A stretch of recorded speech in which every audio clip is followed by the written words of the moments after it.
तो गाइस कैसे हैं आप सब लोग। डीमन हंटर के एपिसोड 34 के साथ हाजिर हो। तो लास्ट एपिसोड के एंड पे हमने देखा था कि गाची ब्यूडल को बताती है कि मुझे कुछ मिला है और मुझे लगता है कि वो ब्लैक टाइगर के रिलेटेड है। तो इसी के साथ ब्यूडल कहता है तो चलो थक लगता है कि मुझे खुद वहां पर जाकर देखना चाहिए। और इसी के साथ बड़ी तेजी से भागना स्टार्ट करता है और कहता है कि मुझे तुम्हारे पर पूरा भरोसा है कि तुमने यहाँ पर ब्लैक टाइगर को ही देखा होगा। चलो जल्दी से वहां पर चलते और जाकर ब्लैक टाइगर को देखते हैं। तो गाची भी उसके पीछे भागना शुरू कर देती है और कहते हैं कि जरा रुक तो जाओ, मुझे भी आने दो। और यहीं पर से नेक्स्ट सीन जो होता है जंगल के बीचों बीच का दिखाया जाता है, जहां पर एक डीमन बीस्ट जो होती है वो जंगल से मशरूम उखाड़ रही होती है। तो वहां पर से मशरूम निकाल रही होती है और कहती है कि आज तो मुझे बहुत सारे मशरूम्स मिल गए हैं। जबकि वहीं पर साइड के पर हमारे हान को दिखाता है कि हान वहां पर छुपकर उस डीमन बीस्ट की तरफ देख रहा होता है और उसे पकड़कर उसका शिकार करना चाहता है। उसी के साथ ही हान वहां पर से निकलता है, बड़ी तेजी के साथ आगे बढ़कर उसको गले से पकड़ता है। उस डीमन बीस्ट को गले से पकड़ने के बाद अपनी तलवार को उठाता है। जैसे ही वहां पर अपनी तलवार उसकी बॉडी के अंदर घुसाकर उस डीमन बीस्ट को मारने की कोशिश करने लगता है। इसी के साथ ही वो डीमन बीस्ट उसकी तरफ देख रही होती है और वहां पर चिल्ला रही होती है। तो हमारे हान को उसके अंदर फ्रोस्ट का चेहरा दिखाई देता है और जब उसे फ्रोस्ट का चेहरा दिखाई देता है इसी के साथ ही वो अपना निशाना मिस कर देता है, यानी कि वहां पर वो उसे नहीं मारता, जिसकी वजह से वो डीमन बीस्ट जो होती है वहां पर से निकलकर भाग जाती है। वो चिल्लाते वहां पर से अपनी जान बचाकर चली जाती है। जबकि हमारा हान जो होता है इसी के साथ उसे वहां पर उल्टियां लग जाती हैं, वो उल्टियां करना शुरू कर देता है। तो इसी के साथ ही हमारा जो ब्लैक टाइगर होता है उसे कहता है कि तुम्हारी हालत तो देखो, तुम वाकई में बहुत ज्यादा घटिया हालत में हो। तुम्हें क्या लगा था कि जहां पर अब तुम दोबारा ये सब कुछ कर पाओगे, तुम्हें उसी वक्त ये कर देना चाहिए था। मुझे लगता है कि 10 साल पहले जिस तरह से तुम एक कमजोर बच्चे हुआ करते थे, आज यहाँ पर फिर से तुम वैसे एक कमजोर बच्चे हो गए हो। मैंने इतनी मेहनत के साथ तुम्हें यहाँ पर उस लायक बनाया था कि तुम किसी भी डीमन को देखते उसे मार डालते थे, उसके ऊपर तरस नहीं खाते थे, और आज देखो यहाँ पर तुम कितने कमजोर हो चुके हो। तुम्हारा हान जो होता है वहीं पर अपनी तलवार घुमाना शुरू कर देता है और कहता है कि मेरा दिमाग खराब करना बंद करो, मुझसे दूर रहो। लेकिन वहां ब्लैक टाइगर जो है वो तो यहाँ पर उस वर्ड के अंदर ही रहता है, वो यहाँ पर उसे मार तो नहीं सकता। जबकि वो डीमन बीस्ट जो होता है बेचारा वो वहां पर से अपनी जान बचाकर भाग रहा होता है। तुम्हारा हान कहता है आहिश मेरे साथ हो क्या रहा है, और साथ ही वहां पर एक जोरदार चीख मारता है। तो उसी के साथ ही नेक्स्ट सीन रात के वक्त का दिखाया जाता है। तो रात के वक्त नदी के पास एक फॉक्स डीमन को दिखाता है कि फॉक्स डीमन जो होती है खड़ी होती है। तो एक स्नेक उसकी तरफ आगे बढ़ता है। तो स्नेक उसे कहता है कि गासियुल तुम यहाँ पर क्या कर रही हो। तो गासियुल उसे कहता है कि महवा क्या ये तुम हो, तुमने तो यहाँ पर मुझे डरा ही दिया था। तो महवा उसे कहता है कि मुझे बताओ कि इतनी रात के वक्त तुम्हारा यहाँ पर क्या काम है। मैंने तुमसे कहा था कि माउंट बोंगवैंग की तरफ आगे बढ़ना, तुम यहाँ पर नदी के किनारे क्या कर रही हो। तो वो उसे कहते हैं कि मैं तो बस यहाँ पर थोड़ी देर के लिए हैंग अराउंड करने के लिए आई थी और साथ ही मैं इस लड़के को सबक सिखाने के लिए आई थी। ये लड़का जो है कुछ ज्यादा ही एक्सट्रीमली रूड बन रहा था, ये मेरा फायदा उठाना चाहता था, इसने कहा कि मेरे साथ मजे करना चाहता है, तो इसी वजह से मैं इसे उठाकर यहाँ पर ले आई। तो महवा उसे कहता है तो इसका मतलब यह है कि इसने तुम्हारे पर अटैक किया। तो वो कहती है कि नहीं, जहां पर इसने मेरे पर अटैक नहीं किया। तो महवा कहता है तो फिर क्या तुम जहां पर इसको सेड्यूस करने की कोशिश कर रही थी। तो वो कहती है कि हाँ यही समझ लो, मैं तो बस यहाँ पर पानी के अंदर बैठी नहा रही थी और अचानक से ये बंदा कहीं पर से निकल कर आ गया। तो महवा उसे कहता है कि अब बस भी करो, कब तक तुम जहां पर अपना इसी तरह का बिहेवियर रखने वाली हो। तुम्हारी इन हरकतों से मियोक को काफी ज्यादा गुस्सा आता है और इस बार अगर उसे गुस्सा आया तो वो तुम्हें सजा भी दे सकता है, इसलिए चुपचाप यहाँ पर से चलो, हमें जल्दी से जल्दी माउंट बोंगवैंग के ऊपर पहुंचना होगा। तो गासियुल उसे कहते हैं कि अच्छा ठीक है, मैं यहाँ पर जल्दी से जल्दी इसको यहाँ पर खत्म करती हूँ, मुझे पहले इसका लीवर तो खाने दो। इसी के साथ ही वो कहती है कि अब मैं यहाँ पर इसको खत्म करती हूँ और फिर यहाँ पर से निकलते हैं। तो महवा कहता है कि अच्छा जल्दी करो जो भी करना है। फिर साथ ही वो अपने हाथ में अपनी पावर्स को रिलीज करती है, अपने नाखूनों को बड़ा करती है और साथ ही उस लड़के की बॉडी के अंदर अपना हाथ डालकर उसका लीवर निकाल लेती है।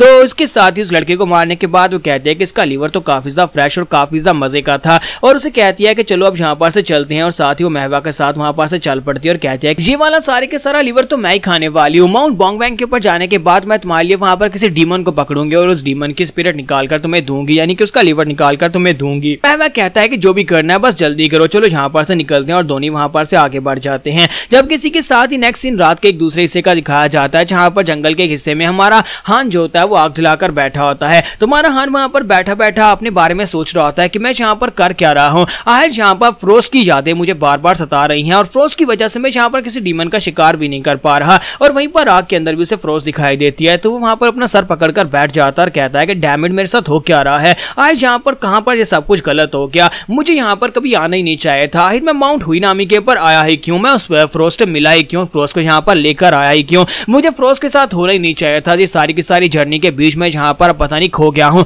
मेरा जो रिवेंज लेने का सपना था वो भी यहाँ पर अधूरा रह जाएगा क्योंकि अब मैं यहाँ पर किसी डीमन को मार नहीं पा रहा और ये बहुत ज्यादा गलत हो रहा है। तो जब वहां पर बैठा सोच रहा था, इसी के साथ ही सामने से उसे आवाज आती है, कोई उसे उससे कहता है कि क्या तुम यहाँ पर परेशान हो। तुम्हारा हान हैरान होकर सामने की तरफ देखता है तो उसके सामने वहां पर एक और लड़का बैठा होता है जो वाइन पी रहा होता है। तो हमारा हान कहता है कि ये क्या, ये तो एक गॉब्लिन है, लेकिन ये यहाँ पर कब भया, मैं इसे सेंस क्यों नहीं कर पाया। तो वो लड़का जो होता है उसे कहता है कि क्या तुम यहाँ पर पीना चाहोगे। तुम्हारा हान सोच रहा था कि मेरा स्टमक पहले से यहाँ पर खराब है, मुझे उल्टियां आ रही हैं, लेकिन एक पीने से क्या होता है। और इसी के साथ ही वो उसके हाथ से प्याला पकड़ता है और उसको पी जाता है। और उसे पीने के बाद कहता है कि बताओ कि तुम यहाँ पर क्या कर रहे हो। तो गॉब्लिन उसे कहता है कि तुमने यहाँ पर इस तरह का चेहरा क्यों बना रखा है। तो वो कहता है कि तुम्हारा बिजनेस नहीं है। जबकि गॉब्लिन उसे कहता है कि मैं यहाँ पर तुमसे इसलिए पूछ रहा हूँ क्योंकि मैं सुनना चाहता हूँ कि यार तुम्हारी कहानी क्या है। तुम्हारा हान उसे कहता है कि तुम्हें क्या लगता है कि तुमने यहाँ पर मुझे वाइन पिला दी, तुम यहाँ पर मेरी कहानी सुन पाओगे। और इसी के साथ ही उसके प्याले को भी तोड़ देता है और कहता है कि यहाँ पर से दफा हो जाओ। जबकि वो गॉब्लिन उसे कहता है कि आप मुझसे फाइट करोगे और साथ ही वो अपने प्रेशर को भी वहां पर रिलीज करता है। तुम्हारा हान इस बात से काफी हैरान होता है और कहता है कहीं तुम्हारा दिमाग तो नहीं खराब हो गया,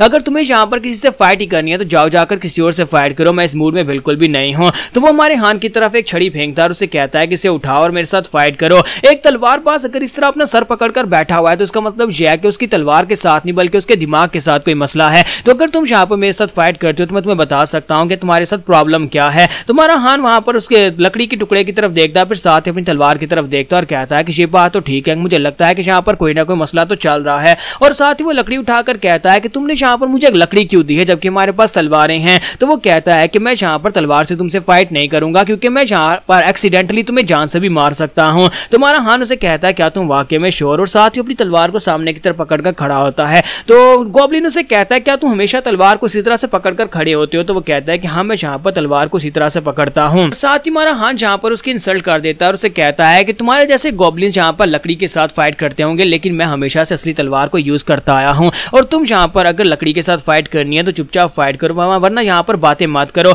लेकिन इसी के साथ ही गॉब्लिन जो होता है उसकी बात सुनने के बाद अपने हाथ से लकड़ी को फेंक देता है और कहता है कि अगर तुम्हें लगता है कि तुम इतने बड़े तलवारबाज और तुमने कभी लकड़ी की तलवार यूज नहीं की तो फिर मैं यहाँ पर तुमसे फाइट नहीं करूंगा और ना ही मैं यहाँ पर तुम्हें कोई पॉइंट आउट करने वाला हूँ। मुझे तो लगा था कि शायद मैं यहाँ पर तुम्हारी परेशानी को हल कर सकता हूँ। मुझे लगता है कि तुम यहाँ पर अपना रास्ता भटक चुके हो, अब तुम यहाँ पर एक तलवारबाज नहीं रहे, इसी वजह से मैं यहाँ पर तुम्हारे खिलाफ फाइट नहीं करूंगा। तो हान उसे कहता है कि अपनी लकड़ी के टुकड़े को उठाओ, मुझसे फाइट करो। तो वो कहता है कि नहीं, मुझे यहाँ पर तुमसे फाइट नहीं करनी क्योंकि मुझे लगता है कि तुम तो यहाँ पर चाहे असली तलवार ही क्यों ना यूज कर लो, तुम मेरे खिलाफ कुछ भी नहीं कर पाओगे, तुम मुझे एक स्ट्राइक भी नहीं लगा पाओगे। तुम्हारा हान अपनी लकड़ी का टुकड़ा लेकर उसके ऊपर अटैक करने के लिए आगे बढ़ाता है और उसके करीब पहुंचकर जैसे उसके ऊपर अटैक करता है तो गॉब्लिन बड़ी तेजी के साथ घूमकर उसके पीछे चला जाता है। साथ ही उसके हाथ में उसकी जो ब्लैक टाइगर स्वॉर्ड होती है उसको छीनकर उसको उसके सामने करता और कहता है कि अगर यहाँ पर रियल फाइट होती तब तक तुम मर चुके होते। तुम्हारा हान इस बात से बहुत ज्यादा हैरान होता है और कहता है कि तुमने ये कब किया, मैं तो यहाँ पर हार गया। और इसी के साथ ही गॉब्लिन उसकी स्वॉर्ड उसे वापस कर देता और कहता है कि अपनी स्वॉर्ड वापस ले लो।